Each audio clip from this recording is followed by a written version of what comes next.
So recently I was filling out a form for my kids' summer camps, and it was a really long form. And so I went through it and filled out a lot of the form, but before I could submit, I had a network error because I was working off of my cell phone, and I ended up having to refresh the page and lost everything. And if you've ever had to fill out a form and had that kind of problem, it is so annoying. And then other times as I was filling it out, because I was on my cell phone in a bad reception area and there was no Wi-Fi available, I would try to submit and the page would basically just time out. Again, I had to refresh and I lost all of the form data.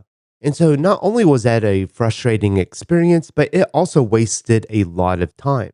And I didn't have just one child to sign up. I had multiple children I needed to sign up. So not only did I have to go through this process successfully eventually for one child, I then had to repeat it a few more times.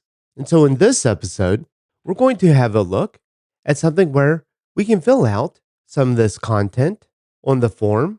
And before we submit the form, let's say we had an issue where we then had to refresh the page and then we lost all of our data. But this website is really awesome because it'll say that we have an unsaved draft and we can recover that previous form and then all of our data is back.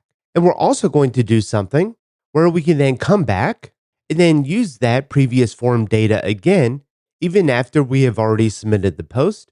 So we can give it a different name or use it for a different child. So if we look now, we have our first title and then the title 2, and then we can come back, create a new post. We can recover that form data again, and then we can set it up for the third child. And so this is a very simple example because we don't have a lot of form data. However, if you had a lot of information to fill out, and if someone was having a spotty connection, or if someone was doing some very repetitive work, then this could not only be a time saver, but you could also reduce a lot of frustration from the end user. And so that's what we're going to look at in this episode, is creating that functionality where we can use local storage. So even if you have a bad internet connection, the site is going to store the form data locally and then give you the option to recover it. And we're going to go down two different paths. So the first path is where you want to use this form data over and over again. And the second path is once you have successfully submitted the form data, then you want it to be cleared out so that link to recover the form data doesn't show up again. And so if in your application you have a really long form and you're not doing something like this, you may want to take that into consideration or try to get some feedback from your end users to see if it is a problem.